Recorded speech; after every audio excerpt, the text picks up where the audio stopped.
I always wanted to go. It was just something I always wanted to do. I felt like it was not only my priesthood duty, but it was just something I really wanted to do for the Lord. So it was easy to just go, for me at least. And I always had really supportive family. I guess, if anything, it'd be the example of my dad.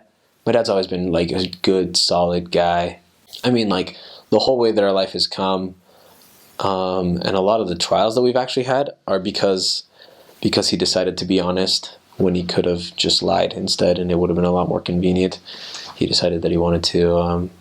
He discovered a fraud in his company, and he decided to come forth about it and make sure that it got taken care of. But the people that he came to tell him, hey, this is going on, were actually part of the fraud, and so he got fired, and our whole life kind of took a whole turn for something else. But he's always stood by his decision to maintain his integrity. So he's always been a super good example. He's been like the model of home teaching, if there's such a thing. Is just, he's always been consistent about keeping his priesthood duties and making sure that people are taken care of.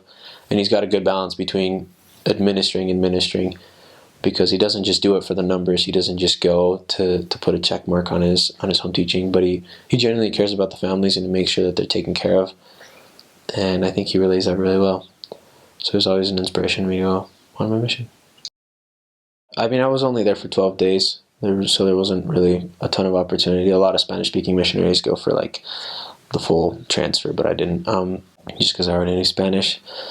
But I remember, so one of my favorite hymns is Near My God to Thee. Like, I've always loved that hymn. And me and my best friend have this weird connection where, like, I remind him of his brother who passed away a long time ago, and he's always meant a lot to me. And we've always been like good, strengthening each other as far as gospel is concerned. And we did a duet of that song, because we like to sing.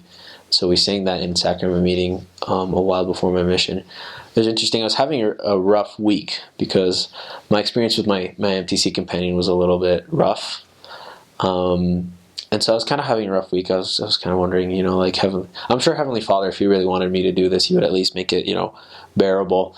And it was during sacrament meeting. And sacrament meetings in the MTC are different than just like a normal sacrament meeting.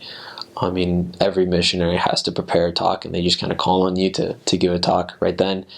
And it's interesting because every single person in the room is set apart missionary, or your branch president, of course. But everybody in there is temple worthy, and they're set apart. And it's just a different spirit. And I was going through, and I was just kind of looking down. I didn't get called for the talk that I'd prepared for, so I was just like, okay, well, I guess that wasn't meant for me.